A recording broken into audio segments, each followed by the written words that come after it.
I pulled into my driveway and found my wife standing at the gate with one bag. My own son had told her the house belonged to him now and she needed to leave. I picked up her bag, walked her inside, then When I pulled into my own driveway after 4 days chasing steelhead on the Clearwater, my wife of 41 years was sitting on the curb with a suitcase, and the deadbolt on our front door had been changed to one I didn't own. Noreen didn't see the truck at first. She was hunched forward with her coat pulled tight around her, staring at nothing, and it took me a second too long to understand what I was looking at. My wife. On the curb, like a delivery nobody had signed for. I want to tell you, I got out of that truck screaming. That's what most men would have done, and God knows some part of me wanted to.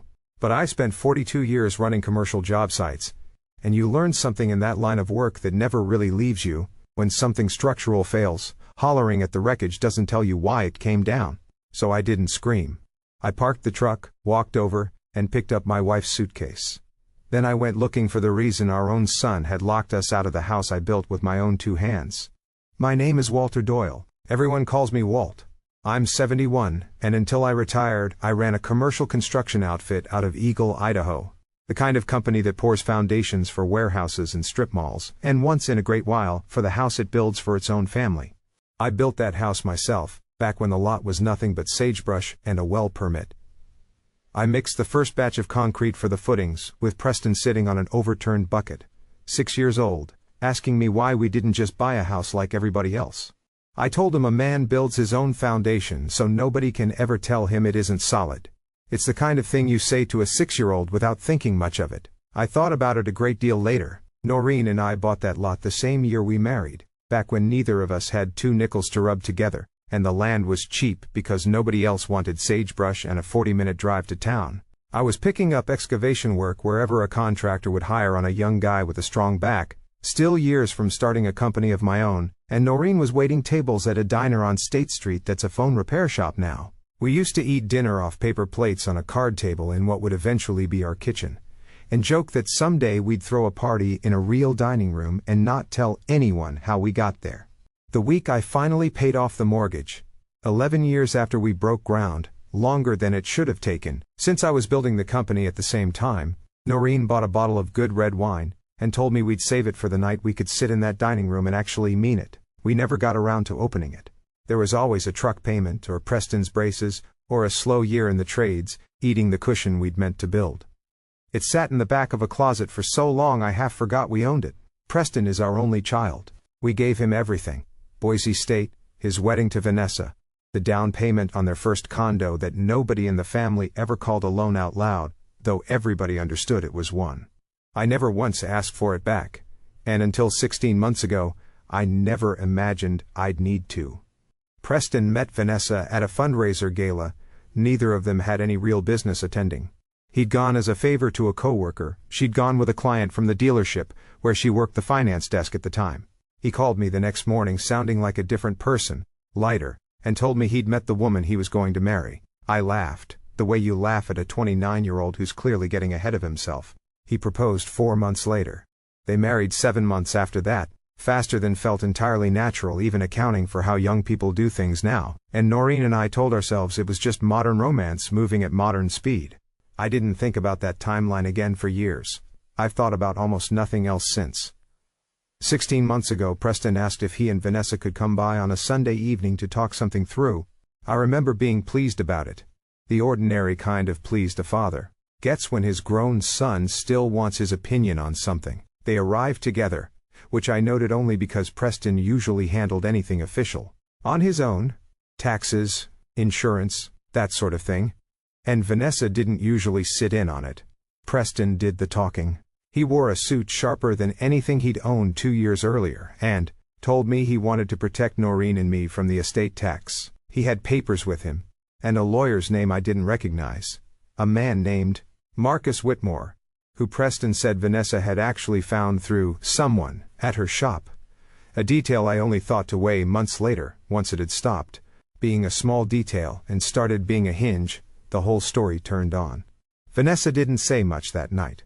She sat beside Preston with her hands folded, nodding along at the right moments, and every so often she'd add a small, gentle push whenever Preston seemed to be explaining it wrong. "Tell him about the probate part," she said once. Tell him what happened to your cousin Danny's family. I don't even know if Danny's family had a real story attached to it. I never checked. That's the thing about being loved your whole life by people you trust. You stop treating a stray detail like something that needs checking. The document itself was a quit-claim deed, moving title of the house into something called the Doyle Family Legacy Trust. Preston was listed as trustee. Noreen and I were listed as, I remember the exact phrase, lifetime beneficiaries. Preston walked me through it slower than he needed to, the way you explain something to someone you don't quite trust to keep up. If anything happened to me, he said, the state would eat a third of the house's value in taxes before Mom ever saw a dime of it. This way it skips probate. This way she's protected. He used the word protected 4 times in about 10 minutes. I counted, though I didn't know yet that I was counting for a reason. It's just a formality, Vanessa said near the end, when I hesitated for a moment over the last page. Nothing changes for you and Noreen day to day. It's really just paperwork sitting behind the paperwork you already have. I want to be honest about something. I didn't sign that deed because I'm a careless man. I signed it because he was my son, and because his wife said a phrase that sounded reasonable, and for 34 years neither one of them had ever given me cause to read a document twice before handing it back. I signed. Noreen made pot roast that night. We didn't think about it again for months. The trouble with a warning sign is that it rarely announces itself. It just sits there quiet, waiting for you to explain it away. The first one came about 4 months later, at a Sunday dinner, one of the last ones Vanessa ever hosted. Now that I think about it, I mentioned just in passing that I might re-roof the garage myself that spring, save some money. Vanessa laughed and said there was no hurry since it wasn't going anywhere. It was such a small thing, a joke about a garage. I didn't clock the way she said it, like the garage already belonged to a future she'd been picturing without us standing anywhere inside it. The second one came that August. I stopped by Preston's office to drop off a fishing rod he'd left at our place, and there was a stack of papers on his desk that he flipped face down the moment I walked in. Not folded closed. Flipped, fast, the way you'd cover a hand of cards. When I asked what he was working on, he said insurance stuff. Boring. And changed the subject to the Broncos so quickly that I actually laughed at how bad he was at it. That's not like him, I remember thinking, and then I let it go. The way you let 100 small things go every year with someone you love, because the alternative is treating your own son like a suspect. Looking back, that was the last easy month we had. If I'd known what the next 4 weeks would cost us, I'd have flipped those papers back over myself. Which brings me back to the curb. I got out of the truck and Noreen looked up at me like she wasn't sure I was real. Her eyes were swollen. Her good wool coat, the navy one from our anniversary trip to Coeur d'Alene, was buttoned wrong, one button off the whole way down, like she'd dressed in a hurry that hadn't really been a choice. They changed the locks, Walt. Her voice came out steady, which was somehow worse than if she'd been crying. Preston and Vanessa, 2 hours ago, they brought a locksmith. I set my hand on her shoulder and asked her, as calm as I could make it sound, to tell me exactly what happened. Vanessa had done most of the talking, she said, told her they needed the house for urgent renovations, and that Noreen should have somewhere else lined up by evening when Noreen argued. When she said this is our home, we've lived here 38 years. Preston held up a folded copy of the quitclaim deed like it settled something, told his own mother, calm as a weather report, that the house wasn't legally theirs anymore, and that she needed to go pack a bag. He'd given her 20 minutes. Our neighbor Carol Alvarez had come out onto her own porch partway through it, Noreen told me, and stood there watching the whole thing without saying a word, the locksmith's van still idling at the curb. Carol had lived next door for 26 years. She didn't intervene. I don't fault her for that. There wasn't much a 70-year-old woman in a bathrobe could have done against a man with a work order.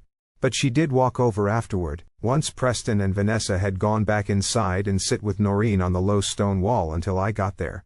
She told Noreen, loud enough that Vanessa surely heard it through the window, that she'd be telling anyone who asked exactly what she'd seen that morning. I stood on the sidewalk and looked at our front gate.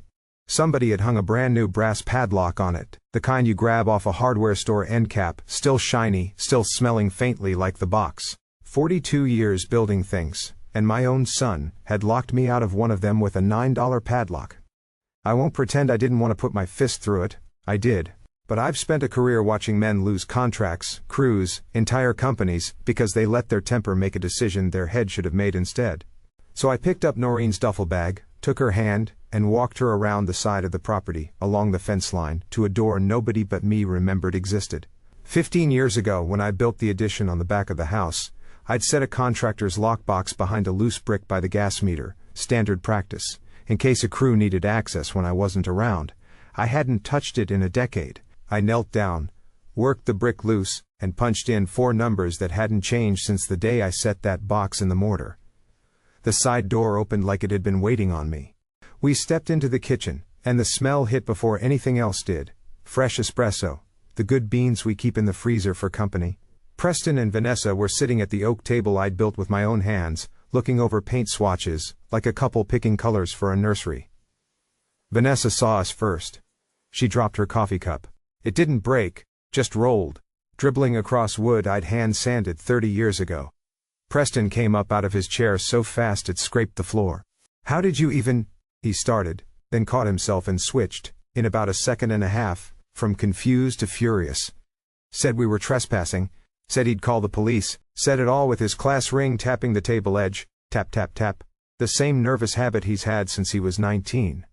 "You don't get to be scared right now," I remember thinking. "That's not how this works." I didn't answer him.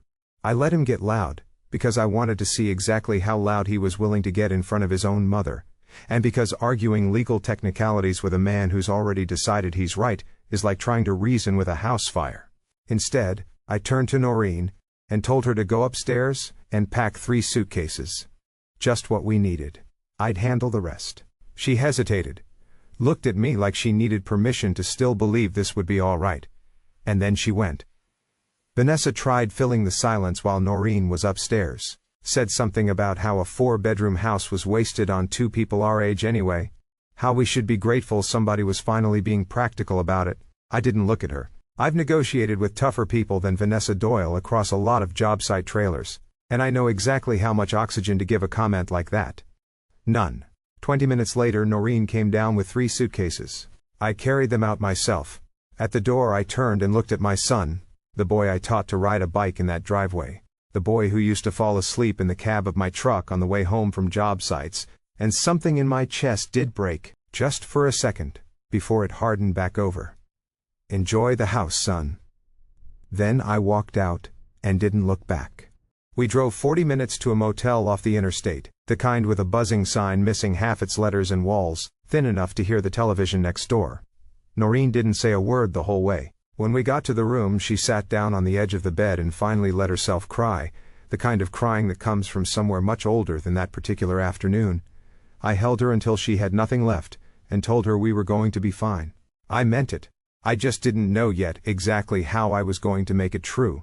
Sometime near midnight she surfaced enough to ask me, in a voice gone thin with crying, whether I thought Preston had ever loved us at all, or whether the last 30 to 4 years had just been a long, patient version of what happened that afternoon. I told her the truth, which was that I didn't know yet, and that I intended to find out before I let myself feel any particular way about it for good. "You always do that," she said, not unkindly. "Wait to feel things until you've got all the facts."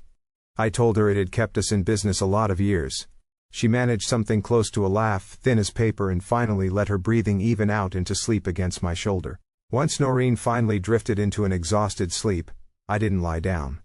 I want to explain something about how I'm built, because it matters for everything that comes after.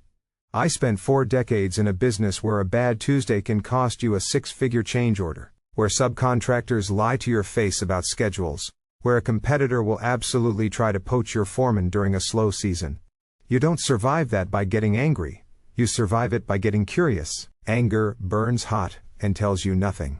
Curiosity is patient, and it usually finds the truth. So I sat down at the little particle board desk in the corner of that motel room, opened my laptop, connected to a Wi-Fi signal that kept dropping every 4 minutes, and I got curious about my own son. First stop, the county recorder's office.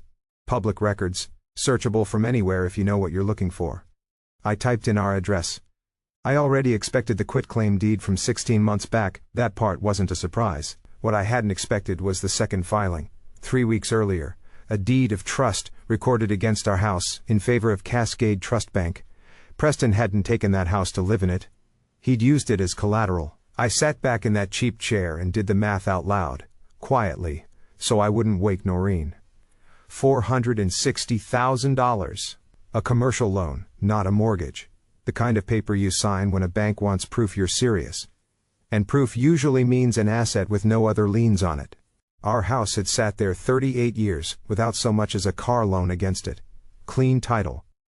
Exactly what a nervous loan committee likes to see. I dug one layer deeper, into the state's business filings, looking for where $460,000 actually goes when a young man borrows it against his parents' house.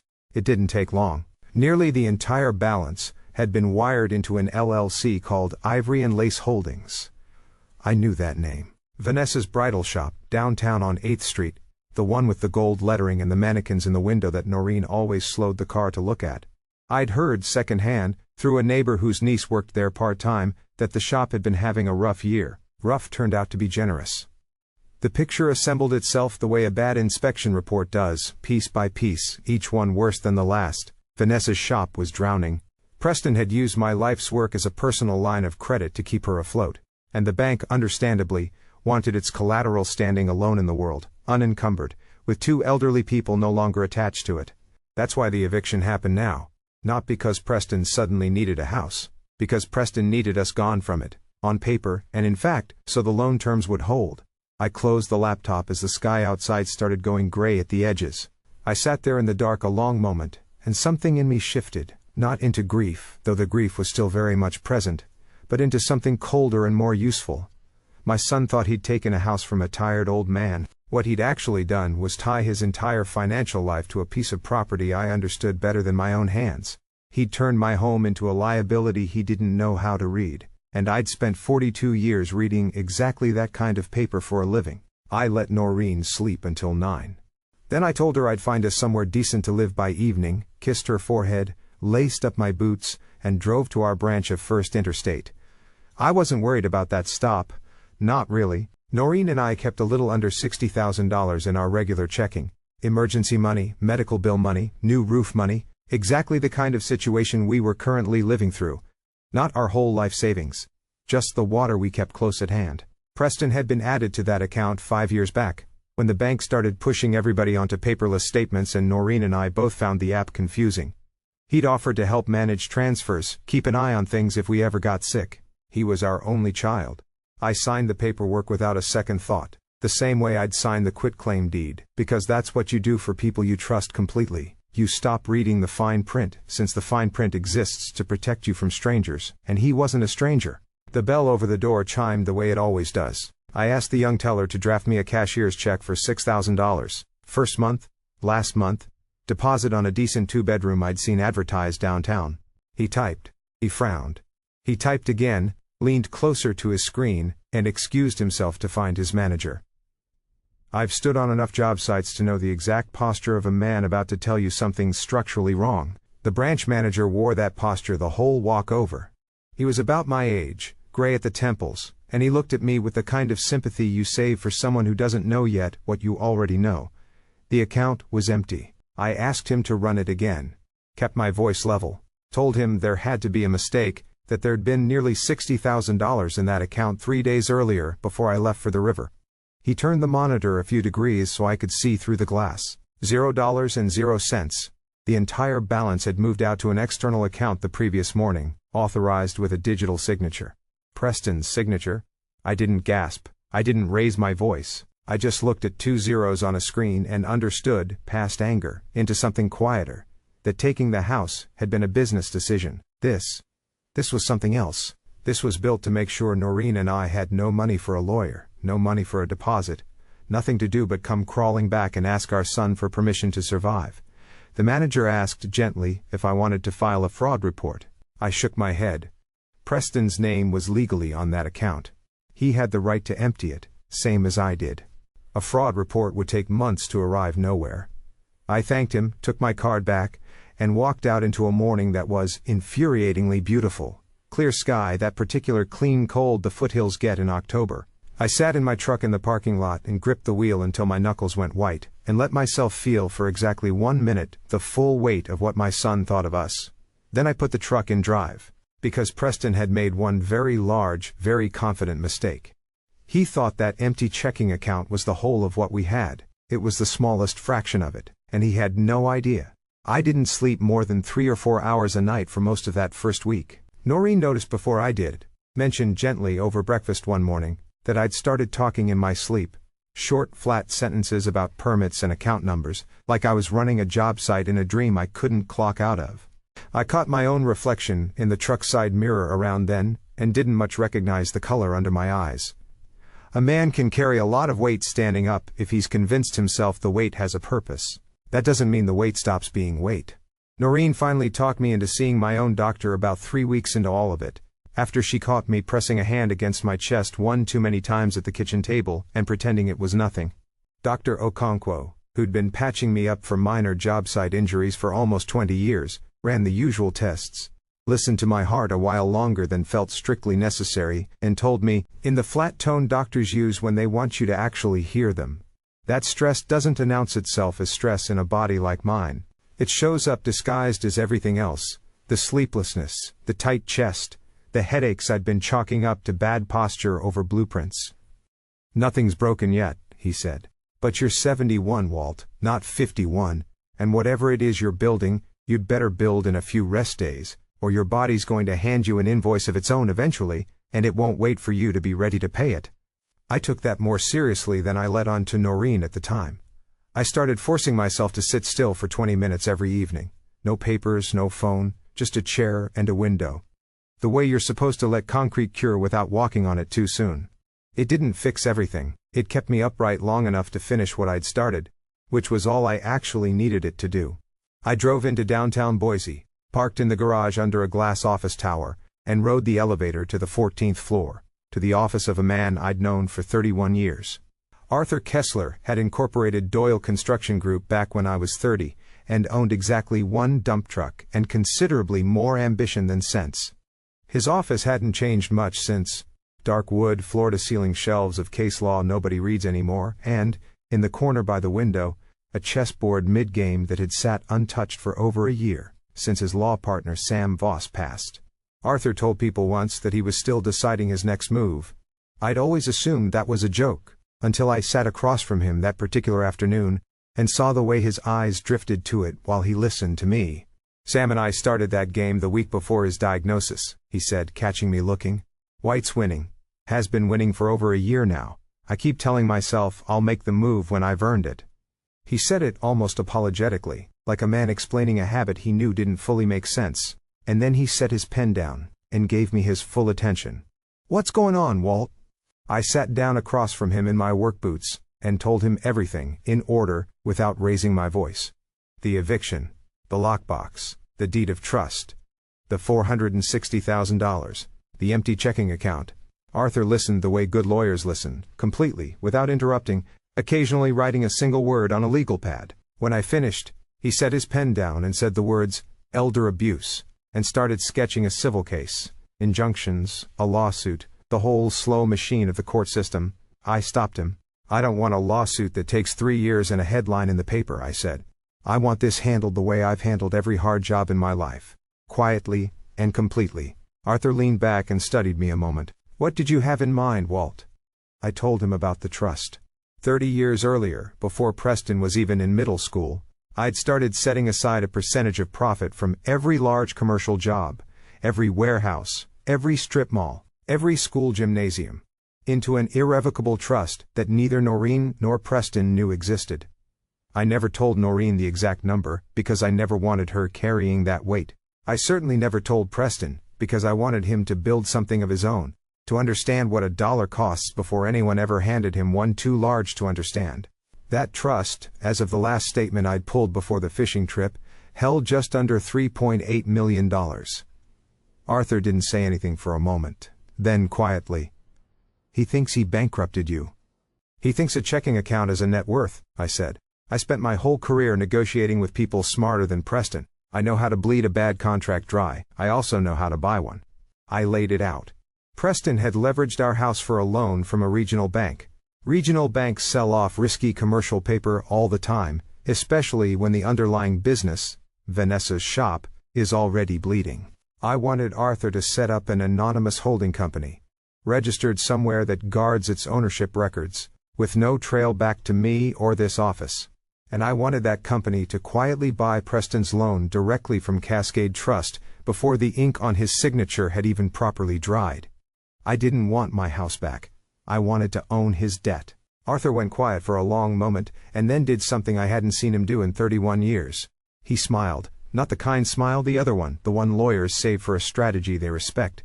"You'd hold the paper on your own son's collateral," he said slowly. "Total control of the foreclosure timeline the second he misses a payment." "He's going to miss a payment," I said. "He just doesn't know it yet." He glanced at the chessboard again before he picked his pen back up, and for just a second I thought he was going to say something about it. About Sam, or about waiting too long to make a move you already know you have to make. He didn't. He just started writing, and I understood that was his answer anyway. Arthur had the framework moving. An entity called Sawtooth Ridge Holdings, registered out of state, run through his firm's escrow account, with a wall of privacy law between its name and mine, that no casual search would ever get through. I signed the paperwork to move what was needed out of the trust. We built the whole thing in an afternoon, the way you frame a wall: measure twice, cut once, don't leave a gap a bad inspector could find. I told Noreen everything that same night, sitting on the edge of a motel bed that had started to feel less temporary and more like a strange kind of purgatory. All of it. The trust, the number, 30 years of quietly setting money aside without ever telling her, and now the plan to use it to become our own son's creditor. She was quiet for a long time after I finished, long enough that I started explaining myself again, badly, the way a man does when silence makes him nervous. She held up a hand and stopped me. $3.8 million, she said, testing the number out loud like she wanted to hear how it sounded in the room. 30 years, Walt. I didn't want you carrying it, I said. I didn't want either of us treating money like it changes who we are, especially not with Preston growing up watching. That's not what I'm upset about. She looked at me for a long moment, and I watched her decide something behind her eyes before she said it out loud. I'm upset that you've been carrying something that heavy by yourself for 30 years, and you didn't think I was strong enough to help hold it. I hadn't expected that. I'd braced for anger about the secrecy, or worry about the plan, and instead I got the one thing I probably deserved most, and had least prepared for, her disappointment that I hadn't trusted her with the weight of it sooner. "I'm sorry," I told her, and meant it more than I'd meant most things I'd said that week. "You're right, I should have."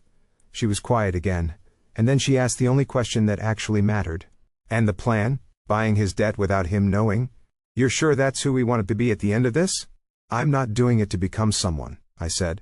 "I'm doing it because it's the only lever heavy enough to move a house back onto its own foundation once somebody's knocked it off. When it's over, I intend to go right back to being exactly who I was before any of this happened." She studied me.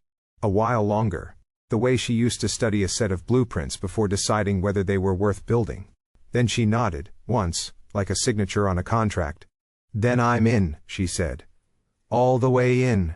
Don't you dare protect me from the rest of this the way you protected me from the money." I promised her I wouldn't.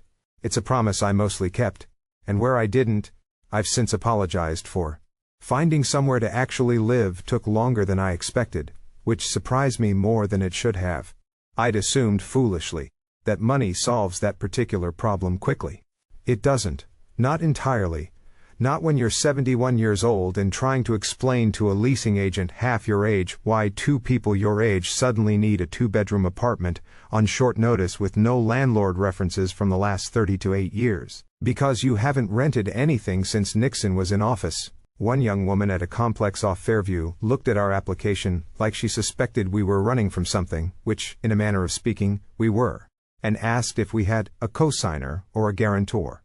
A question that landed harder than she could have known. I paid 6 months up front in cash instead of answering it, which solved the problem the way money does solve some problems, even if it can't solve all of them. Noreen and I moved into a rented 2-bedroom downtown that same week. Nothing fancy but clean, safe, with a deadbolt I trusted because I'd tested it myself. It was a strange kind of moving day, unpacking a life out of 3 suitcases and a handful of boxes I'd grabbed from the workshop on a supply run I'd made back to the old house, under the terms Arthur negotiated with Preston's attorney, 20 minutes an officer present, nothing more than personal effects. Noreen stood in the middle of that empty rental living room for a long moment before she unpacked a single thing, just looking at the bare walls, the way you look at a job site before the first stud goes up, and then she rolled up her sleeves and got to work like she'd decided the staring was over.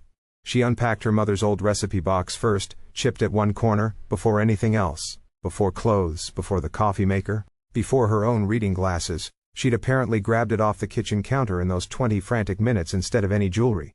Not one piece of jewelry. The recipe box. I didn't say anything about it. I just loved her a little harder, quietly, and went to work unpacking one of the boxes from the workshop myself. Near the bottom, folded in with some old permit files I'd apparently kept for no reason at all, I found a child's drawing, crayon, badly creased. A square house with a triangle roof and 4 stick figures holding hands out front. Our house printed underneath in a 6-year-old's careful, backward-leaning letters. Preston must have made it around the time we were framing the place. I sat on the floor of that rented apartment holding a 30-year-old crayon drawing longer than I want to admit, and then I put it in the top drawer of the dresser, where I could find it again if I ever needed reminding why any of this had been worth building in the first place. Then I went back to the thing I actually knew how to do. 9 days later, Arthur called to confirm that Sawtooth Ridge Holdings had closed on the purchase of Preston's $460,000 loan. Cascade Trust hadn't asked a single question. They were thrilled to get a distressed retail-backed loan off their books before it went bad on their own ledger. I was no longer a father standing on a curb. I was my son's only creditor, and he had no idea I was standing behind the curtain. Word travels fast in a town the size of ours, even a town that likes to think of itself as a city now. I found that out the following week at the hardware store of all places, standing in the fastener aisle trying to remember what size anchor bolt I needed for a shelf in the new apartment. Ray Delgado found me there. Ray had run one of my framing crews for almost 20 years before he retired, and he still did small jobs around town to keep his hands busy. He didn't dance around it the way most people would have. He just set a hand on my shoulder and said, "Heard about the house, Walt? Whole crew's talking about it. Anything you need, you call me. I mean that." I thanked him and told him I was handling it. He looked at me a moment longer than that answer probably deserved, the way a man does when he's known you long enough to recognize when handling it means something more specific than it sounds like, and then he let it go, because that's the kind of friend he's always been. It wasn't the only time. A woman from our old church stopped Noreen in the grocery store to say she was praying for us, in that tone people use when they've already heard 3 different versions of a story and settled on the saddest one. Noreen thanked her graciously, and didn't correct any of it, because there wasn't yet anything to correct it with. We were, for those first few weeks, simply the old couple whose son had done something unthinkable, and there is a particular kind of loneliness in being pitied for a story you can't yet tell people the real ending to. I didn't mind the pity nearly as much as Noreen did. I've built things my whole life that other people doubted would hold. I could live with being doubted a little longer, as long as I knew what the finished structure was going to look like. Arthur brought in outside help about a week after Sawtooth Ridge closed on the loan. He wanted somebody keeping an eye on the collateral, my old house, to make sure nothing changed hands or changed shape before we were ready for it to. Her name was Denise Okafor, a former fraud investigator with the State Attorney General's office who'd gone private a few years back, and Arthur introduced her to me like a man introducing you to the one specialist worth trusting on a difficult job. She showed up to that first meeting with 2 coffees, set them both down on the conference table, and drank from neither one for the first 10 minutes. When I finally asked, she told me the second cup had been her old partner's order, back when they worked cases together. He took his coffee with too much cream and not enough coffee, and he'd died 4 years ago, and she still ordered it anyway. For luck, she said, like that settled the matter, and something about the plainness of it told me everything I needed to know about how she operated. She wasn't sentimental. She just didn't believe in throwing away a habit that had worked. She asked me more questions in that first hour than anyone had asked me in 3 weeks. Not about my feelings, which I appreciated, but about specifics. Preston's spending patterns, Vanessa's vendors, whether the shop had a business partner, a silent investor, anybody else with skin in the game. I didn't have all the answers, and she didn't pretend that bothered her. She just wrote everything down in a notebook with a rubber band around it and told me she'd have something for us inside a week. She had it inside 4 days. Denise worked out of Arthur's office 2 days a week after that, doing the kind of digging state investigators do before they retire and start doing it for real money instead. Her job officially was to confirm that Sawtooth Ridge's collateral wasn't at further risk before the loan even had a chance to sour. Unofficially, she was building me a complete picture of exactly how desperate my son and his wife had become. The picture wasn't pretty. Vanessa's shop had 4 seamstresses on staff, and by the second week of October she owed back pay to 3 of them. A fabric importer out of Salt Lake had already cut her credit line after 2 bounced checks. Worst of all, and this is the detail that told me everything about the kind of woman my son had married, she'd taken non-refundable deposits from at least 6 brides for custom gowns she no longer had the material or the labor to finish. One of those brides, according to Denise's notes, had a wedding date 11 days out. Denise pulled that bride's name from a canceled order complaint filed with the State Consumer Protection Office, a young woman named Ashley Kern, marrying a soldier home on a short leave, who'd paid $4,000 up front for a dress that was supposed to be ready 2 weeks before I ever pulled into my own driveway that October afternoon. Denise didn't dig into it because it mattered to the case. It didn't, not legally. She dug into it, she told me later, because some habits from a fraud investigation career don't know how to stop caring about the people underneath the numbers. Ashley ended up finding a dress off the rack at a shop 2 towns over, at full price, with 4 days to spare and a mother who'd had to drive 3 hours round trip twice to make it happen. Denise found all of this out from a public post Ashley had made in a wedding planning forum, venting about a bridal shop that had gone dark on 6 women at once, with no refunds and no returned calls. I read that post more times than I probably needed to. It didn't change the plan, it just made the plan feel less like settling a score with my own family and more like closing an account that had been left open on a lot of families for a lot longer than I'd known.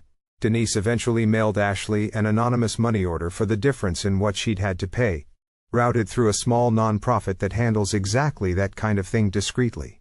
It wasn't part of the case. Denise told me about it only after the fact, almost sheepishly. Like she expected me to tell her it wasn't her place. I told her it was the first thing either of us had done in this whole ordeal that had nothing to do with winning. Denise passed along one detail I haven't been able to shake, even now. That same bride had gone to the shop in person to check on her gown's final fitting, and found the door locked in the middle of a Tuesday afternoon, a handwritten sign taped inside the glass that just said "back soon." She waited 40 minutes on the sidewalk in a light rain before giving up. Denise pulled the detail from a review the young woman left afterward, 3 stars dropping to 1 within a week, venting into the void the way people do when a company's gone quiet on them. I don't know that bride's name. I know she was owed a dress and an explanation, and got neither, and that somewhere in the wreckage of my own family's disaster, 6 other families were absorbing a smaller, quieter version of the same betrayal. A small local business newsletter that covers downtown retail ran a short item about it a few weeks later. Nothing dramatic, just a line noting that Ivory and Lace had temporarily suspended operations and encouraging affected customers to contact the State Consumer Protection Office. Denise clipped it and put it in the file. Not because it changed anything legally, but because it meant the story was no longer just ours to carry quietly. Preston, meanwhile, needed cash the way a drowning man needs air, and he needed it fast enough that a normal home sale, appraisals, inspections, a buyer's financing timeline, wasn't going to save him. So he did exactly what a desperate, cornered man does. He called a flipper. Marcus Feld bought distressed residential lots for cash, and either gutted them for resale or tore them down for new construction. He was the kind of buyer you call when you need money by Friday, and don't much care what the house sells for, only that it sells. I found out the tour was happening because Denise had a contact who tracked local cash buyer activity for entirely different reasons, and Marcus Feld's name pinged when it hit our address. I drove over that morning and parked 3 houses down, coffee going cold in the cup holder, and watched my own front yard through a pair of hunting binoculars I hadn't touched since Preston was in high school. Feld's black sedan pulled up right on time. Preston came out to meet him in a shirt that still had the fold creases from the store. He shook Feld's hand with both of his own, the way you shake hands with someone you desperately need to like you. I watched him walk that man through my house. I didn't need to hear a word of it to know what he was saying. The oak cabinetry I'd sanded myself, the rear addition, the workshop out back, all of it dressed up as somebody else's opportunity. My whole working life offered up at a fire sale discount. To save a wife whose business he still didn't seem to understand was the actual problem. 30 minutes later, they shook hands in the driveway. Preston's shoulders came up, his chest came out, and even from 3 houses away I recognized the exact look of a man who thinks he's just been saved. He had no idea he'd just handed me the exact moment I'd been waiting for. I nearly gave the whole thing away that same afternoon. On his way back up the driveway, Preston stopped and looked directly down the street toward where I was parked. Not at me exactly, more like a man registering on some animal level that something in his peripheral vision didn't belong. I sat perfectly still and let the binoculars rest in my lap. After a few seconds he shook his head, like he was shaking off a thought not worth finishing, and went back inside. I told Denise about it that night, more rattled than I wanted to admit. She just shrugged and said people notice parked cars all the time and forget them within the hour. Unless something happens right after to make the car worth remembering. Our job, she said, was to make sure nothing happened right after. Patience wasn't just a virtue in this line of work. It was the entire method. A cash buyer doesn't hand over $500,000 on a handshake. He orders a title search first, and a title search would turn up something Preston had no reason to expect, because he'd never once, in his entire life, stopped to think about what it actually costs to build a house. 15 years earlier, when I put up the rear addition and the detached workshop, I didn't hire an outside crew. I used my own company, pulled the permits under Doyle Construction Group's license, bought the lumber and the wiring and the concrete through my own accounts, put my own guys on it for the better part of 4 months. Because it was for my own family, I never invoiced myself for the labor. $84,000 in materials and skilled work, sitting quietly in my own filing cabinet for a decade and a half, paid to nobody, owed by nobody, because the debtor and the creditor were the same stubborn old man. Until now. Digging up the paperwork, to prove it took the better part of a week. I still had file boxes from that job sitting in a storage unit I'd kept since I sold the company's old warehouse, cardboard gone soft at the corners, and Denise and I spent 2 long nights at my kitchen table going through them line by line. Material invoices from a lumber yard that had closed a decade ago, permit stubs from a county office that had since changed its filing system twice, timesheets in my own handwriting for a crew that had mostly retired or moved on to other outfits. She worked with the patience of someone who'd built cases out of far messier paper trails than mine, cross-referencing dates against bank statements I'd somehow also kept, building a claim so airtight that even a skeptical judge would have a hard time arguing with 15-year-old receipts and a business license that matched every stamp on the county's own permit records. Around 11 o'clock on the second night, going through a box of old subcontractor invoices, Denise sat back and said, without looking up, that most people don't keep this kind of paperwork this long. I told her a man doesn't survive 42 years in commercial construction by throwing away anything with a signature on it.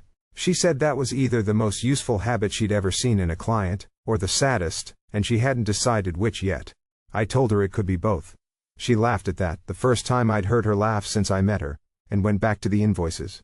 By the time we finished, we had $84,210 in verified labor and materials, plus a decade and a half of statutory interest that, once Arthur ran the calculation, pushed the total lien amount considerably higher than the original figure. Arthur looked at the final number for a long moment and said, in the dry way lawyers say things they find both impressive and slightly alarming, that I'd apparently been sitting on a financial weapon in a cardboard box in a storage unit for 15 years without knowing it. I told him I'd known exactly what it was the whole time. I just never had a reason to use it on anybody before. While Denise and I were buried in invoices those 2 nights, Noreen made a trip of her own that she didn't tell me about until afterward. She drove out to that same storage unit on a Tuesday afternoon, dug past my old file boxes, and spent 3 hours going through a smaller box of Preston's childhood things, school photos, a Little League trophy, a shoebox of birthday cards in his own second-grade handwriting. She told me later she wasn't looking for anything in particular. She just needed, in her words, to remember him as somebody's son before. I spent one more day thinking of him as somebody's defendant. She came home that evening quieter than usual, and it wasn't until she was washing dishes that night that she finally told me where she'd been. She said she'd cried through most of it, not for the man who'd emptied our checking account, but for the 6-year-old who'd once made her a Mother's Day card out of a cereal box that she'd apparently also kept, tucked in with the birthday cards. I needed to grieve him a little before I could keep helping you go after him, she said. I didn't want to skip that part just because it was inconvenient.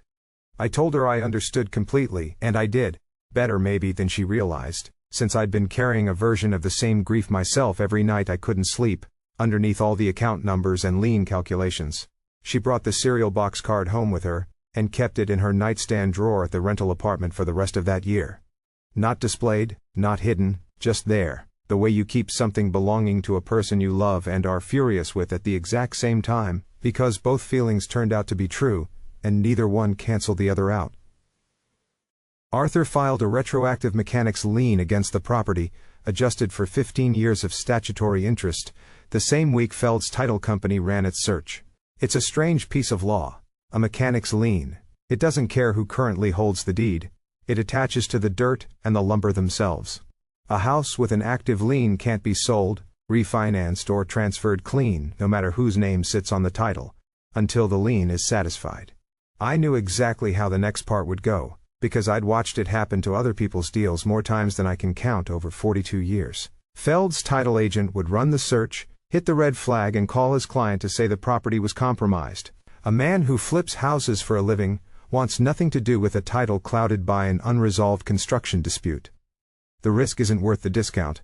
I found out exactly when that call landed, because Denise had eyes on the timeline through channels I chose not to ask too many questions about.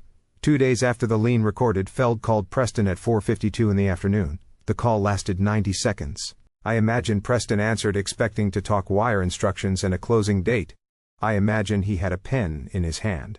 What he got instead, from what I understand, was a short, irritated explanation that the deal was off, that the title was a mess, and that Feld didn't appreciate having his time wasted. $500,000, gone in 90 seconds. And Preston still had no idea whose name actually sat behind that lien, because it had been filed under Doyle Construction Group, a company he'd have assumed was long dormant, one more old business of his father's he'd never bothered to think much about. He wasn't losing to a stranger. He was losing to 15 years of unpaid invoices he never knew existed, filed by a man who'd spent 42 years making sure nothing on a job site went unaccounted for, including, eventually, himself. Preston tried one more angle before he ran out of legitimate ones. Denise found out about it almost by accident, through a mutual contact at a title company, who mentioned, in passing, that a young man matching Preston's description had come in asking about hard money lenders, the kind who lend fast, at brutal rates, against distressed property, no questions asked about clouded titles. Because they specialize in exactly that kind of risk. He met with one, a broker named Kurt Renner, who worked out of a strip mall office by the airport and had a reputation, according to Denise, for lending to people nobody else would touch. Even Renner turned him down. Not because he cared about ethics, Denise was fairly sure that word wasn't in his vocabulary, but because his own quick title check turned up the same mechanics lien Feld's people had found, plus, now, a defamation lawsuit filed against Preston that Arthur had submitted to the court the same week, plus a name on the loan documents, Sawtooth Ridge Holdings, that Renner's own diligence software flagged as actively litigating. Even a lender who specializes in desperate people has a floor. Preston had found it. He left that strip mall office with nothing, which meant, as far as I could tell from the outside, that he had exhausted every door that didn't have my name quietly standing behind it. I want to be honest that I expected Preston to come to me next. What I did not expect, what I don't think I could have predicted even knowing everything I already knew about him, was what he decided to do instead. Arthur called me on a Thursday afternoon, and something in his voice was wrong before he'd said a single word. In 31 years I'd heard that man stay calm through a deposition that turned into a shouting match. I'd never once heard him sound like this. He had a contact inside the county system who flagged filings that touched his firm's active clients. That contact had just flagged an emergency report filed with Adult Protective Services, under my name. Preston and Vanessa, unable to touch the lien and unable to touch their frozen sale, had apparently decided there was one more lever left to pull, convinced the state I wasn't competent to hold the pen that was ruining them. They told a caseworker I was showing signs of rapid cognitive decline, hoarding assets, paranoid behavior, erratic decisions about property I no longer legally owned. And because a claim like that alone might not move fast enough, they'd added something worse. They told Adult Protective Services I was a danger to Noreen, that she was frightened of me, that she needed to be removed from our apartment for her own safety. I sat with the phone against my ear and said nothing for a long moment. Taking the house had been greed. Draining the account had been cruelty. This was something else entirely. A lie built specifically to be believed by armed authority, aimed squarely at the one person on this earth I have spent 41 years protecting. If a caseworker and a judge could be convinced I wasn't competent, Preston could petition for emergency guardianship over my estate. As my guardian, he could void the lien himself, clear the title, sell the house to Feld after all, and lock his own father away somewhere quiet to make sure I never got the chance to undo any of it. He was willing to have his mother investigated as an abuse victim, and his father declared incompetent, to save a bridal shop that had already taken money from 6 brides it couldn't deliver for. Arthur asked if I wanted him to call ahead and warn the caseworker's office that the report was retaliatory. I told him no, let them come.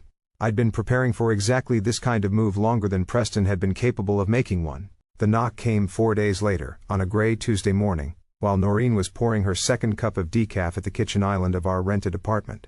It wasn't a friendly knock. It was 3 hard strikes, evenly spaced, the kind that means business. Noreen froze mid-pour. I watched the color leave her face in real time. Arthur had warned us this might come, but there's a difference between knowing a storm is forecast and watching the sky actually turn that particular shade of green.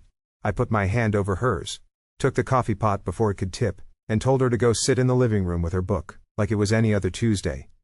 Panic is exactly what they're hoping to find, I told her. Let's give them nothing but boring. I looked through the peephole. A woman in a gray blazer stood on the mat holding a clipboard, flanked by 2 uniformed officers, whose hands rested near their belts, in that loose, ready way cops carry themselves when they don't know yet what's on the other side of a door. I opened it before they could knock again. The woman introduced herself as Carol Whitfield, a caseworker with Adult Protective Services, and confirmed my name in the flat procedural voice people use when they've already decided what kind of conversation this is going to be. She said her office had received a priority report alleging cognitive decline and possible abuse in the home, and that she and the officers needed to come in and conduct a wellness check, separately, with both of us. I stepped back and held the door open, told her to come on in, offered the officers coffee if they wanted it, and pointed toward the living room, where Noreen sat with her book closed in her lap and her spine very straight. Whitfield asked to speak with Noreen alone first. Standard, in cases like this. Separate the alleged victim so she can talk freely.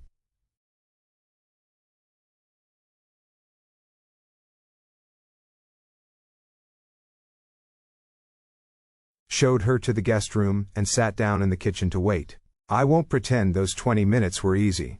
I sat there hearing the low murmur of my wife's voice through a closed door, answering questions about whether her husband ever raised his voice, ever kept her from leaving, ever hid money from her, ever laid a hand on her, and some part of me wanted to put my fist through that door too, purely on principle.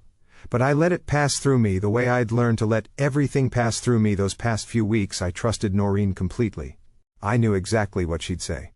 When Whitfield came back out, her posture had softened by a few degrees.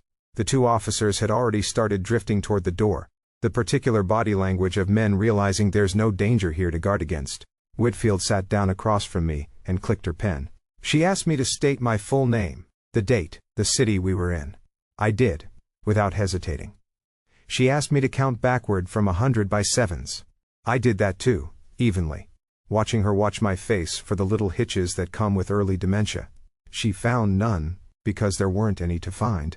Then she set the pen down and told me her office had also received specific claims about erratic financial behavior, fraudulent property liens, hoarding, paranoid delusions about money that wasn't really mine anymore. She was testing whether the mention of Preston, or the house, or the lien, would send me into some rambling defense that would read, on paper, like exactly the paranoia she'd been told to expect. I told her plainly that I was a retired general contractor, that I'd filed a completely lawful mechanic's lien on a property I used to own, for labor and materials I was never compensated for 15 years ago.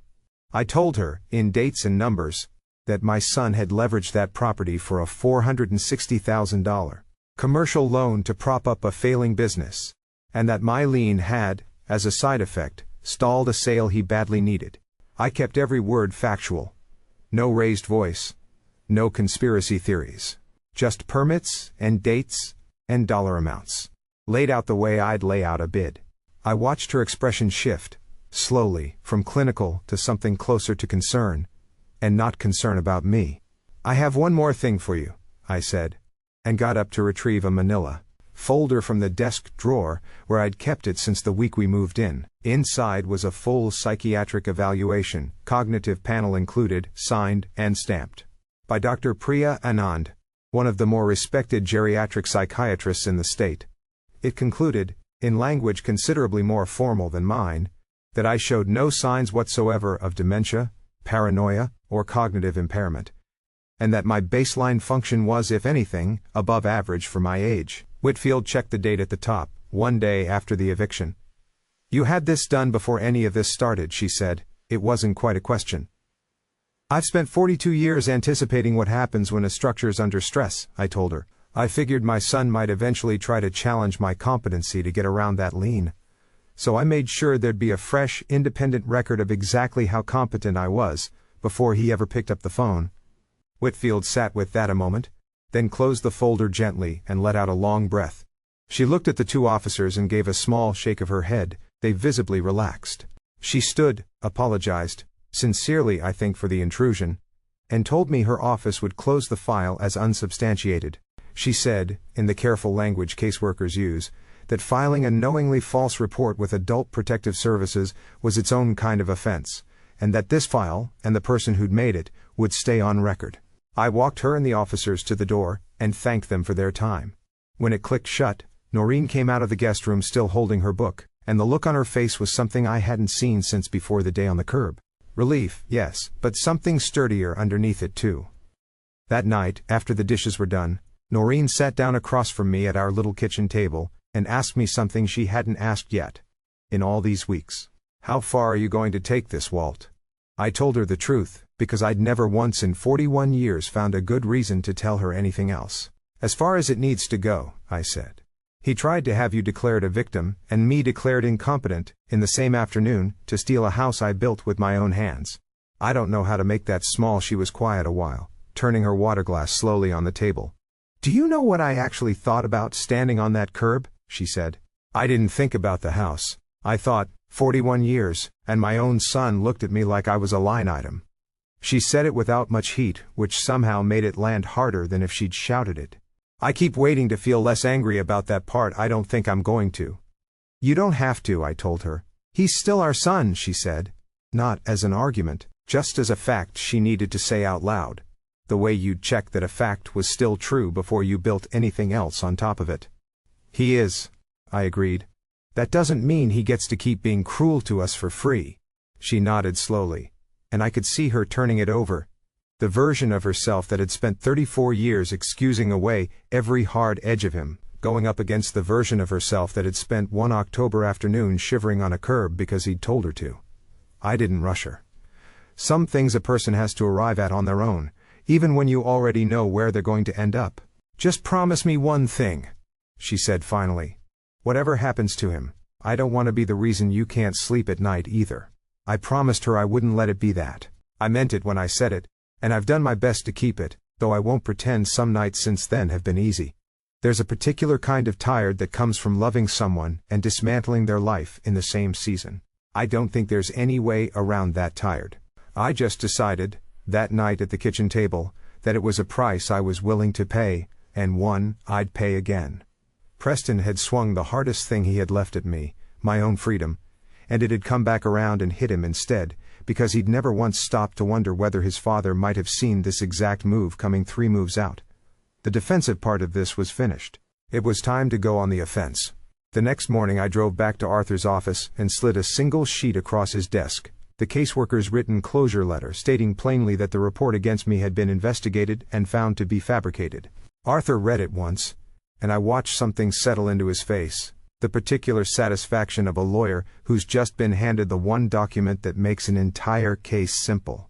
He filed a civil suit that same afternoon, defamation, malicious prosecution, elder financial exploitation, laying out, in a court's own language, exactly what Preston and Vanessa had done to drain our checking account and then weaponize the state against us. A suit like that can take years to crawl through a courthouse on its own. I didn't have years, and I had no intention of giving Preston time to spend what he had left defending himself. So Arthur asked the court for something more urgent, an emergency injunction freezing Preston and Vanessa's financial accounts before they could move or hide anything further. He argued they'd already shown a willingness to commit fraud and had actively lied to a state agency, and there was no reason to believe they wouldn't do worse with what money they had left. I sat in the back of the courtroom for that hearing, in a jacket Noreen had pressed for me the night before, watching Arthur lay it out for a judge who looked like he'd heard every excuse in the world and had stopped being impressed by any of them. It took less than 20 minutes. The judge read through the caseworker's letter, the bank records showing our own account drained, the recorded lien, all of it laid out clean and documented, and asked opposing counsel, a young associate Preston had apparently hired on credit he technically no longer had, whether he had anything to say in response. The young man had almost nothing. I felt something close to sympathy for him, representing a case that thin. The judge signed the order from the bench. By Thursday afternoon, every financial institution in the county had received notice. My son and his wife were, with the stroke of one judge's pen, locked out of their own money. My younger sister Diane called me that same evening. She'd heard about the lawsuit from a cousin who still lived near Preston and Vanessa's neighborhood, and spent the first 10 minutes of the call asking, gently but insistently, whether I'd considered just letting Preston keep the house and walking away from the rest of it. For the sake of the family. For the sake of ever having a relationship with him again down the road. I understood where she was coming from. I even loved her a little more for asking, since it meant she still believed families were supposed to work that way. I told her he hadn't asked us to walk away from anything. He'd taken it, and then he'd tried to have his own mother declared unsafe, and his father declared incompetent to keep from losing it. There wasn't a version of for the sake of the family that started with what he'd done to us and ended with me quietly eating the cost of it. Diane didn't have much to say after that. She told me she loved me, and that she hoped it worked out, in whatever way worked out could still mean for a family like ours. I told her I hoped so too, and meant it more than she probably expected. It happened from what I later learned, in the middle of a Thursday afternoon rush at Ivory and Lace. A fabric vendor had shown up in person demanding payment on an overdue invoice before he'd release a shipment already sitting in his van outside. Vanessa swiped her business card, declined. She swiped a personal card, declined. A third card, a shared line with Preston, declined. She called him from the back office, according to Denise's notes, in something close to a panic. Preston, sitting in his car in a coffee shop parking lot at the time, pulled up his banking app expecting to see the last of our stolen $60,000 still sitting there. Instead, he found a notice that his accounts had been frozen pursuant to a court order. He drove to his bank the way a man drives when he already suspects the news is bad, and is racing to outrun it anyway. The teller pulled up his account, went quiet, and called for a manager, who handed him a printed copy of the freeze. Preston read down the page, until he hit the name of the plaintiff, in bold black letters at the top, Walter Doyle. His father. He had no cash for gas, no cash for groceries, no cash to pay 6 angry seamstresses, or a fabric vendor idling outside with a shipment he wouldn't release. And underneath all of it, quietly, the calendar kept turning toward the first of the month, when the automated payment on his $460,000 loan was due to pull from an account that no longer had a single dollar in it. It bounced at 9:04 in the morning. Sawtooth Ridge Holdings, meaning Arthur, meaning me, registered the failed payment the same day. Commercial paper like that doesn't come with a grace period built for sympathy. The contract Preston signed, in his hurry to save his wife's business, gave him 0 days before the loan could be called in full. Arthur drafted the notice of default that afternoon. I told him not to mail it. I wanted it delivered by hand, the same day, so Preston would understand exactly how fast the ground was moving under him. The process server found him at the shop, standing behind the register in an empty store. No customers, just Vanessa sitting on a velvet chair staring at nothing, and Preston with his head in his hands. He handed Preston a thick envelope, confirmed his identity, and left without another word. I know what was in that envelope because I'd read every line of it myself before it went out. Notice of default. Immediate acceleration of the full balance. $460,000. Plus penalties, plus legal fees, due in full within 30 days, or the property would proceed to a public foreclosure auction. Preston had no way to sell the house. The lien saw to that. No way to borrow against anything else. The freeze saw to that. And Kurt Renner had already shown him where that road ended anyway. No way to ask a new lender for help. His credit was already cratering under the weight of a default that had happened 4 hours earlier. He had exactly one option left. And it was the one I'd been waiting on this whole time. While all of that was unfolding, Denise had been doing something I hadn't specifically asked her to do. The kind of thing good investigators do because a pattern nags at them and they can't quite let it go. She'd been digging into Vanessa, not the Vanessa on our family Christmas cards. The woman before that. Denise had pulled old business licenses, old marriage records, The kind of paperwork that sits in county basements and rarely gets looked at twice. Along the way, almost as an afterthought, she'd also run down Marcus Whitmore, the estate attorney who'd drawn up our quitclaim deed and trust 16 months earlier. The one Preston said Vanessa had found through someone at her shop. It turned out Whitmore had handled nearly identical trust paperwork, 18 months before ours, for the elderly father of one of Vanessa's former co-workers, paperwork that transferred a modest rental property into a trust that co-worker's own husband happened to control. Whitmore wasn't a criminal, as far as Denise could tell, just an attorney with a habit of not asking many questions about who'd referred a client, or why. It was one more small, uncomfortable piece of the same shape, but the piece that made Denise call me directly, instead of routing it through Arthur first, which told me, before she'd said a word, that it mattered, went back further than that. 8 years before she married Preston, Vanessa had been married under a different name, Vanessa Alcott, to a man named Grant Alcott, in Reno, Nevada.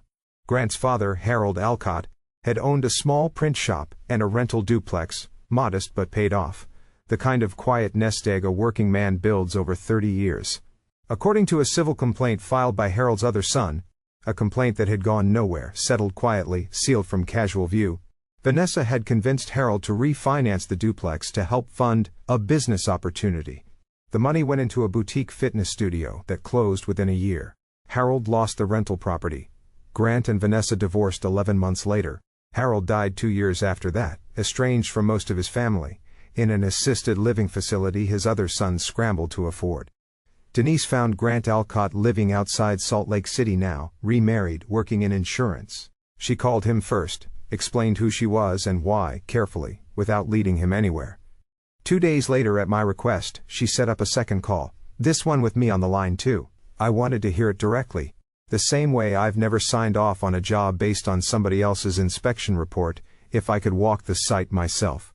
Grant sounded like a tired, decent man, the kind who'd made his peace with something a long time ago, and was surprised to find it still had teeth. He told me he'd met Vanessa Pruitt back then, at a car dealership where she worked the finance desk, and that she'd moved the relationship along faster than anything he'd experienced before or since. Engaged in 4 months, married in 7. Within a year she was sitting at his father's kitchen table talking about protecting Harold's assets from an ex-wife's old lawsuit that, as far as Grant could later tell, had never actually existed. She used that exact word, Grant said. Protecting. I remember because my dad used to say it back to people, like he was proud of how careful she was being with his money. She had him refinance the duplex to cover a short-term gap in a fitness studio she was opening. 6 months later, the studio's gone, the duplex is gone, and somehow I'm the one who has to explain to my father why his tenants' checks are bouncing back to a bank that isn't ours anymore. I asked him what happened after. We divorced within a year, he said. She was already gone before the papers were final. New city from what I heard. My dad never really recovered from it, not the money, the trust part. He died thinking his own son had let a stranger walk him into that, and I didn't have it in me to argue. Because in a way, I had. I told him, since he'd earned the right to hear it, that our own family's trust conversation had also happened fast, that Vanessa had also used the word protecting, and that the wedding he was describing sounded almost identical in shape to Preston and Vanessa's own. Engaged within months, married before a single relative had time to voice a doubt out loud, and a serious conversation about estate planning inside their first 18 months of marriage. Grant went quiet on the line for a moment. Get your son out before she's finished with him, he said finally. Whatever it costs, that's the only advice I've got. I told him I was already trying. I sat with that whole conversation for a long time after we hung up, longer than I'd sat with anything else in the past month. Because it didn't excuse a single thing my son had done. Not the padlock, not the empty account, not the call to adult protective services with his own mother's name attached to a lie about being afraid of me. Preston made those choices with his own 2 hands. And I wasn't going to pretend otherwise, not even now. But it explained something I hadn't let myself ask out loud. Why a boy I'd raised to know better had been willing to do all of it so fast, so completely, without so much as a flinch. He hadn't married a woman who was struggling. He'd married a woman who knew exactly how this story goes, because she'd already run it once before, on a family that never got back up. Preston's deposition for the defamation suit happened on a Tuesday in early December, in a conference room 2 floors below Arthur's office, with a court reporter typing everything into a machine that never seemed to pause for breath. I wasn't required to attend, but Arthur thought it might be useful, and some part of me wanted to see my son answer questions under oath before I ever said a word to him myself. He looked smaller across that table than he had in our old kitchen. His attorney, a credit-strapped young associate I'd later watch get outmatched at the injunction hearing, sat beside him taking notes he probably should have taken weeks earlier. Arthur walked him, question by question, through the day of the eviction, the empty checking account, the Adult Protective Services report. Preston's answers got shorter and more careful as the morning went on. The way a man's answers do when he's finally starting to understand a transcript is forever. Arthur had warned me beforehand that a deposition rarely produces a clean confession. People are coached, careful, prone to "I don't recall" more than actual liars ever manage in the movies. Preston wasn't especially good at any of that. He answered mostly straight, almost eager to get each question over with, the way a man behaves when some part of him has already decided the fight isn't winnable and just wants the paperwork finished. The moment that stayed with me came near the end. Arthur asked him, plainly, why he'd told the state his own mother was afraid of her husband, when he had to have known that wasn't true.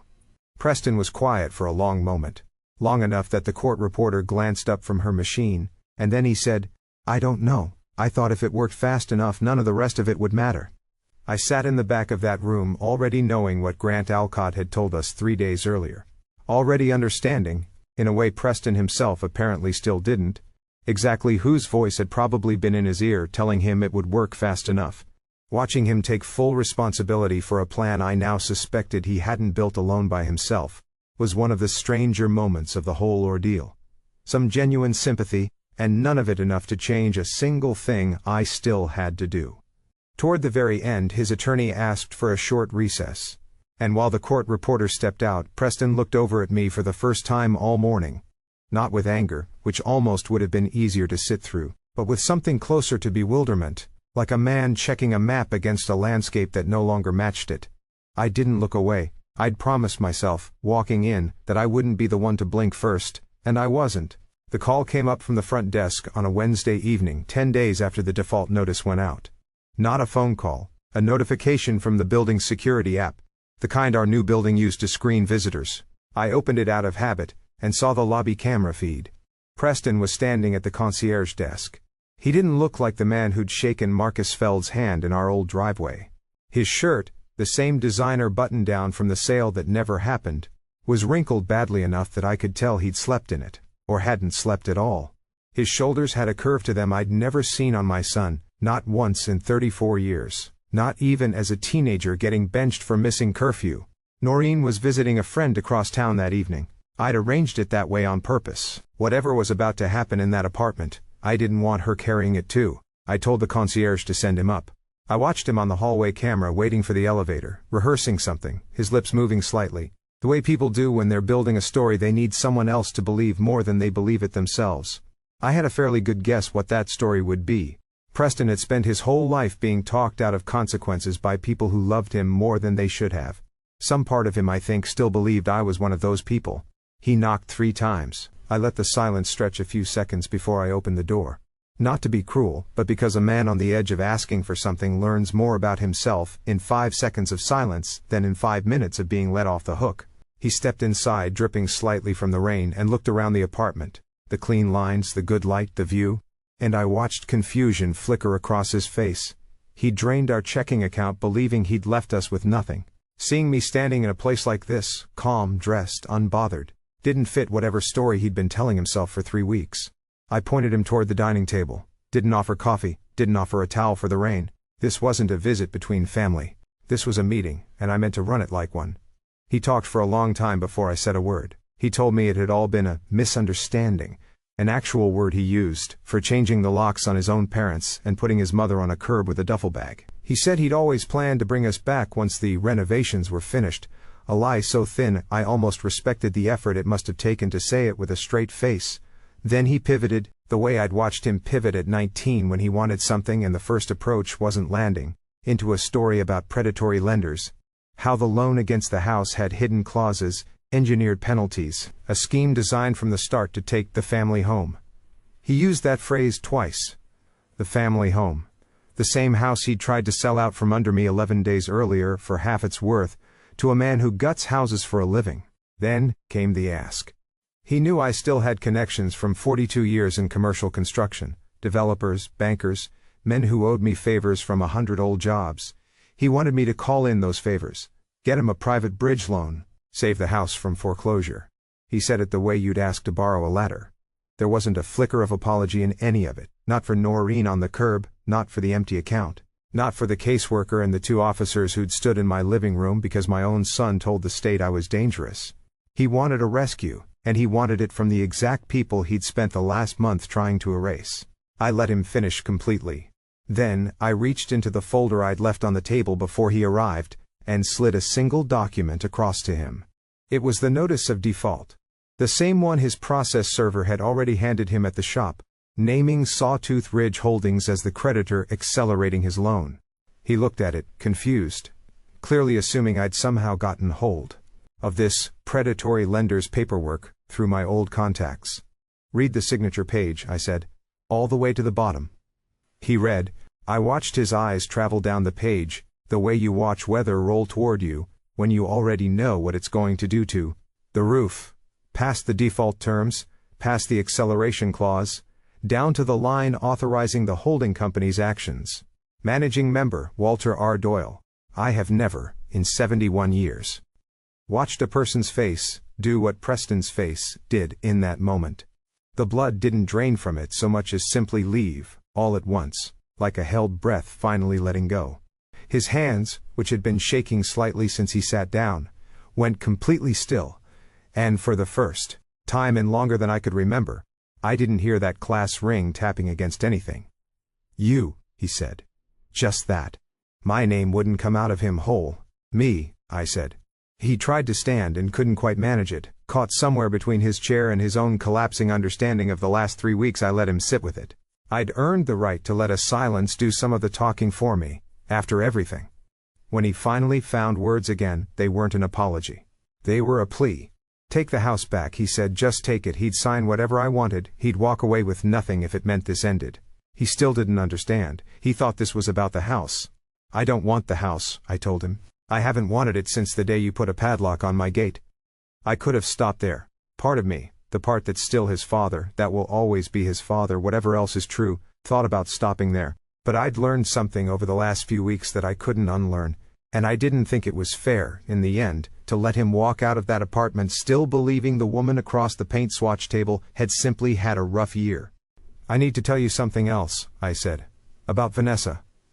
He looked up at me like a man bracing for one more blow he couldn't afford. I told him about Reno. About Harold Alcott and his print shop and his rental duplex. About a fitness studio that closed within a year, a divorce 11 months later, a man who died alone in assisted living, estranged from a family a woman had quietly taken apart before moving on to the next one. I told him about Marcus Whitmore, and the other family's trust, and how a man who never asks who referred a client makes a very convenient lawyer for somebody who's done this before. I told him Grant Alcott had said it himself, plainly, to a man he'd never met. She did the same thing to my family that she did to yours. I watched my son go through something I don't have a clean word for. Not surprise exactly. Recognition maybe. The specific, sick recognition of finally seeing the shape of something you'd spent years refusing to look at directly. Small things must have been clicking into place behind his eyes. How fast she'd pushed the wedding. How quickly she'd steered every conversation toward our estate, our house, our protection. I didn't say any of that out loud. I didn't need to. He was doing that math on his own, and it was worse, I think, watching him do it than it would have been to say it for him. She's not upstairs waiting on you to fix this, I said, as gently as I could manage under the circumstances, which wasn't very. She married a plan, Preston. Not you. He didn't argue. That told me more than anything he could have said. He asked, very quietly, if his mother would ever forgive him. It was the first time in the whole conversation he'd asked about her directly, rather than about the house or the money. I don't know, I told him honestly. That's not mine to promise you. But I'll tell you this, she'll have an easier time of it if you spend the next few years actually becoming someone worth forgiving, instead of asking for it early because it's easier to hear. He nodded, like that was a harder answer than he'd hoped for, and a fairer one than he probably expected. I laid out what came next, because he deserved to hear it plainly, even now. The house would go to public auction, likely for less than what he owed. Whatever gap remained between the sale price and the balance, my company had the legal right to pursue, as a deficiency judgment, meaning wage garnishment, on whatever job he found next, for years. Until the debt was satisfied. I told him I intended to pursue every dollar of it, not because I needed the money, but because I needed him to understand all the way down that actions like his come with a bill. And that bill doesn't disappear just because the man who sent it loves you. He didn't beg again. I think somewhere in that room, the version of Preston that still believed love could be leveraged finally understood it couldn't. Not with me. Not anymore. I walked him to the door myself. He stopped on the threshold and for just a second, looked like the boy who used to fall asleep in my truck on the drive home from job sites, worn out from a day he didn't understand yet. "I really am sorry, Dad," he said. It was the first true thing he'd said since he walked in. I believed him. I also knew it didn't change a single thing that had to happen next. "I know," I said. "Go home, Preston, wherever that is now." I closed the door and stood there a long moment, listening to his footsteps fade down the hall, then went and sat by the window until the rain stopped. Arthur, Denise and I met one last time before the 30 days ran out, not because there was any remaining strategy to discuss, but because some jobs deserve a proper closeout meeting, the way you'd walk a finished building with the crew before you hand over the keys. Denise slid a thin folder across the table, her final report, and told me flatly that she didn't enjoy this kind of work as much as people probably assumed she did. "I like the puzzle part," she said. "I don't love watching what the puzzle actually cost people once you've solved it." She said it looking at the folder rather than at me, and I understood it as the closest thing to a personal remark I was going to get out of her, and respected her for it. Arthur walked us both to the elevator afterward, and on the way back, to his office. Denise told me this later since I'd already stepped out. He stopped by the chessboard in the corner of his office for the first time in over a year, and studied it for a long moment.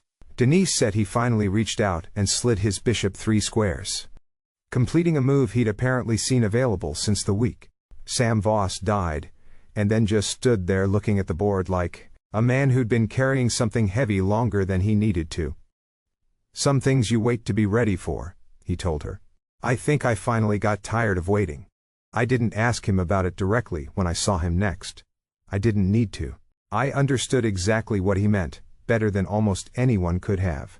Before the house went to auction, I asked Arthur, as the party now controlling the debt, whether I could walk through it one last time.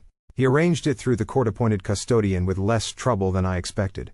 I went alone, on a weekday morning, with a key that finally, legally, felt like it belonged in my hand again, even though I already knew I'd never live there again. The house was empty by then, furniture repossessed or sold off, the paint swatches long gone from the oak table, the whole place smelling faintly of nobody. I walked through it slowly, the way you walk a job site on the final punch list, checking things, not because you expect to find something wrong, but because you want to remember it exactly as it was, before somebody else's life moves in on top of yours. I ran my hand along the oak cabinetry in the kitchen, the same wood Marcus Feld had once been sold on as somebody else's opportunity. I stood in the rear addition, under the roofline I'd measured myself, and thought about $84,000 in unpaid labor that had turned out to be the sturdiest thing I ever built into that structure, sturdier even than the walls. I walked out back to the workshop, empty now, and found, tucked behind a stud in the far corner where I must have left it 15 years ago and forgotten about entirely, a pencil mark and a date. The day we'd framed the roof trusses, in my own handwriting, faded but still legible. For a long time in that empty workshop, and for the first time since the day on the curb, I let myself grieve the house itself, separate from everything that had happened inside it. Not the betrayal, just the house. 38 years of Christmas mornings and cookouts, and a boy learning to ride a bike in the driveway. All of it about to belong to somebody else's memory now instead of mine. Then I locked up, dropped the key back with the custodian, and drove away without looking in the rearview mirror, the same way I'd driven away the night this whole thing started. 30 days passed, the way 30 days do, when you're the one waiting instead of the one running. I thought about calling him more than once during that stretch. Not to relent exactly, but just to hear his voice without a folder of legal paper between us. I got as far as pulling up his number on my phone twice.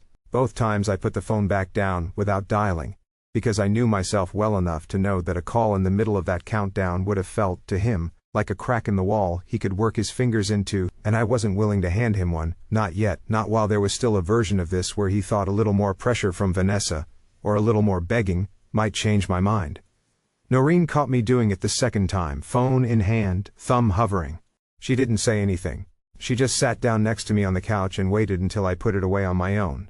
Thanksgiving landed right in the middle of that countdown, which felt at the time like a cruel scheduling coincidence. We'd always hosted 30 years of turkeys in that oven, 30 years of Preston's chair across from mine once he got old enough to leave the folding table in the corner. That year we ate at a diner 3 blocks from the apartment, the only place open, in a booth by the window, off a laminated menu with canned cranberry sauce and stuffing from a box. I expected it to feel like the saddest meal of my life. It mostly didn't. Noreen reached across the table at one point, took my hand, and said she was still somehow more grateful that year than she'd been in a long time. Not for the year itself, which had been about as bad as a year gets, but for the fact that whatever else had happened, we'd gone through it standing next to each other, instead of separately. I told her that was the one part of any of this I'd never once doubted. Everything else I'd had to work out with paper and patience. That part I'd known the whole time. We didn't call Preston that day. Noreen didn't push it. And I think she'd made her own peace with the timing of it, same as I had. The waitress, an older woman who'd clearly worked more holiday shifts than she cared to count, brought us a slice of pie on the house near the end of the meal, because you two looked like you could use something sweet, without knowing a single thing about why. Noreen cried a little at that. Not the hard kind from the night at the motel, just a quiet leak of feeling that comes from a stranger being kind to you on a day you weren't expecting anyone to notice you needed it. We split the pie. It was pumpkin, a little too sweet, and it was, by a wide margin, one of the best meals I've ever eaten. The sheriff arrived at the house 2 hours after the auction gavel fell. Preston was still inside, according to the deputy Arthur spoke with afterward, sitting on the floor of the empty living room because the furniture had already been repossessed or sold off piecemeal to cover smaller debts. He didn't argue. He didn't ask for more time. He carried out 2 duffel bags of clothes and a box of what looked like framed photographs, loaded them into a car that wasn't the least sedan he used to drive, and didn't look back at the house on his way out, which I'll admit was the one thing he and I ever did exactly the same way. Vanessa had already gone. Not packed up and moved on with him to some smaller apartment the way a partner does when things go bad together. Gone. Denise tracked a moving truck to a storage facility 2 states over, paid for in cash, and after that, nothing. No forwarding address, no goodbye. She left behind 6 wedding gowns still on their hangers, and a husband who'd just watched his entire family fortune evaporate trying to save her. Grant Alcott had been right. She married a plan, and once the plan stopped paying out, she moved on to find the next one. Denise didn't stop looking once Vanessa disappeared. Some habits, once a person's spent a career on them, don't switch off just because the case technically closed. 6 weeks after the storage unit truck crossed state lines, Denise tracked her to a mid-sized city in Colorado, working the floor of a different bridal chain under yet another version of her maiden name. Already, according to a co-worker's public social media post, getting close, with a divorced father of 2 who owned a small chain of auto shops. I thought about that for a long time before I decided what to do with it. In the end, I didn't call the man myself. I'm not in the business of being a stranger's guardian angel, and I had no proof of anything a court would recognize as more than a pattern.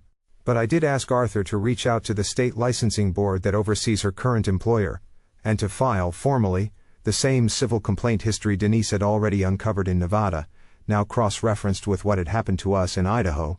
2 data points don't prove a pattern to a courtroom. They're sometimes enough to make an insurance underwriter, or a background check company, or a nervous new boyfriend's daughter doing her own late-night research pause long enough to ask a second question before signing anything. I don't know if it worked. I've chosen not to find out. Some fights you finish because you have to. That one, I decided, belonged to whoever she tries next, and to whatever luck they have that we didn't. Preston ended up in a 1-bedroom on the industrial side of town, the kind of building where you can feel the freight trains through the floor. He'd been a mid-level account manager at a regional insurance brokerage before all this, a steady, respectable job that had quietly let him and Vanessa overextend themselves as far as they had. And word of a defamation lawsuit and a looming foreclosure eventually reached his employer anyway, the way these things always do in a city that likes to think of itself as bigger than it is. He was let go that January, officially for restructuring. Everyone involved understood what kind of restructuring it actually was. He took a job doing outbound sales on commission, because his credit was too damaged for almost anything else, and every 2 weeks a chunk of whatever he earned gets redirected, by court order, into the account that used to be my trust and is now, I suppose, just my savings again. He'll be paying that down for the better part of a decade. I didn't attend his eviction. I didn't drive by to watch the new locks go on, or the moving boxes pile up on the lawn. There's no dignity in watching a thing you set in motion finally land, and I'd stopped needing that particular kind of proof a while back. The auction happened on the courthouse steps on a cold, clear morning in November, the kind of Boise morning where the foothills look close enough to touch. I stood near the back of the small crowd in a plain coat and an old ball cap, unremarkable among the local investors and part-time flippers who show up for these things out of habit. Arthur stood up front, holding Sawtooth Ridge's paperwork. I'd told him exactly what I wanted done, and he hadn't needed much convincing. A young couple stood near the front, a nurse, from the scrubs still visible under her coat, and a man in a Carhartt jacket, who I later learned installed HVAC systems for a living. They raised their paddle at the opening bid, nervous, clearly not expecting to win against seasoned investors, glancing at each other like they were about to be laughed out of the crowd. Arthur let the bidding climb just high enough to satisfy the minimum required against the debt, and then, on my signal, he stopped raising. A pair of investors near the front, the kind who show up to every auction in this county with the same bored, professional expression, tried to push it higher, and for a moment my stomach tightened at the thought of that young couple losing it to somebody who'd never live in it, only flip it for a number on a spreadsheet. Arthur caught my eye and gave the smallest shake of his head, telling me without a word that he had it handled. He raised once more, just enough to hold the floor, and the investors exchanged a glance and let it go, the way people do when a property stops being worth the trouble. The gavel came down. The young couple didn't understand at first that they'd actually won, and then the wife put both hands over her mouth, and the husband hugged her so hard he nearly knocked her hat off. I felt something in my chest I hadn't expected to feel that morning. Not grief, not exactly. Something more like watching a wound finally close over. That house had 38 years of my life poured into its foundation, and for a few terrible weeks, it had been the site of the worst thing that ever happened to my family. Watching it go to two people who looked, in the best way, like Noreen and me a lifetime ago, that felt less like losing something and more like finally setting it down. Word about the lawsuit made its way around town faster than the eviction ever had, the way true things eventually outrun false ones if you're patient enough to let them. Ray Delgado stopped me outside the hardware store again, months later, and this time he didn't offer sympathy. He just shook his head slowly and said, 42 years I worked for you, and that's still the smartest job I ever watched you run. The woman from our old church found Noreen in the produce aisle, and instead of that careful, prayerful tone from before, just squeezed her hand and said she was glad the truth had finally caught up to the story. Noreen told me later that she'd thanked her, and meant it this time, in a way she hadn't been able to the first time around. I won't pretend either of us needed the town's opinion to know we'd done right by ourselves, but I won't pretend it didn't feel good either, after weeks of being quietly pitied for a story nobody had the ending to yet. We didn't move back into a big house. Noreen and I found a smaller place instead, a 2-bedroom bungalow closer to downtown with a kitchen just large enough for the two of us, and a porch that catches the morning sun. It's not the house I built with my own hands. I've made my peace with that. A man can only pour so many foundations in one lifetime before he learns that the ones actually worth protecting were never made of lumber to begin with. The first night we spent there, Noreen pulled her mother's recipe box out of a moving box before she unpacked anything else, set it on the counter, and made the same pot roast she'd made the night I signed that quitclaim deed 16 months earlier, not out of nostalgia, I think, but because some things deserve to be reclaimed on purpose. I found, in the back of our storage unit, that bottle of wine we'd bought decades ago, back when we told ourselves we'd save it for the night we could sit in a real dining room and mean it. We never did open it then. There was always a truck payment, or Preston's braces, or a slow year in the trades eating the cushion we'd meant to build. That night, sitting on our new porch with the foothills going purple in the last of the light, I finally pulled the cork. It had gone slightly past its best. We drank it anyway, and it tasted, if I'm honest, like exactly what it was. Something we'd waited too long for, and were finally allowed to have. That night on the porch, if I thought we'd done the right thing, all of it, start to finish, I told her I thought we'd done the only thing available to two people who'd been left with nothing but their own resourcefulness and each other. She considered that a while, watching the last light go out of the foothills, and said she thought that was probably the same thing, in the end. I've turned that over a few times since. I think she was right. Noreen started keeping a small garden bed along the side of that new porch the following spring. Nothing ambitious, just tomatoes and a row of zinnias, the kind of thing she used to talk about doing at the old house, and never quite got around to. Between Preston's Little League seasons, and 30 years of hosting every holiday the family had. She still has days where something small sets her back. A certain kind of cold snap, a commercial for a bridal shop, a version of Preston's laugh coming from a stranger in a grocery store line. I've stopped expecting those days to stop coming entirely. I've just learned to sit with her through them a little better than I used to. Ray Delgado came by that spring to help me build the frame for it, refusing anything more than gas money for his trouble, the same way he'd refused it for 20 years whenever I tried to pay him for a favor between jobs. We didn't talk about Preston while we worked. We talked about framing techniques and a Broncos game, and nothing at all. The way two men who've spent their whole lives building things together can talk about nothing and still say everything that needs saying. We started seeing a family counselor together that winter, something neither of us had ever done in 41 years of marriage. Mostly because Noreen asked, and I'd promised myself I'd stop being the kind of man who needed asking twice about things that were clearly good for her. It felt strange at first, sitting in a small office describing a lawsuit against our own son to a stranger with a notepad. But it helped, more than I expected it to have somewhere to put the parts of this that didn't have a legal remedy. The grief, mostly, and the particular loneliness of loving someone you've also had to stop protecting. I went back to work myself, in a smaller way. A few of the younger guys who used to run crews for me started calling for advice on bids and permits, the kind of thing you can't easily learn from a book. And I found I liked being useful again in the plain, uncomplicated way. I used to be useful before any of this happened. One of them, a young contractor named Tyler Ruiz, who'd apprenticed under me his first 2 years in the trade, called in February about a strip mall renovation where the original engineer's load calculations didn't match what he was seeing in the field. I drove out, walked the site with him for 2 hours in the cold, and found the discrepancy in about 10 minutes, a beam spec that had been substituted somewhere between the drawings and the lumberyard, the kind of small, quiet error that turns into a collapsed roof 3 winters later if nobody catches it. Tyler wanted to pay me for the day. I told him to buy me a coffee instead, and call me again next time something didn't look right. That was the whole transaction. It didn't pay much. It didn't need to.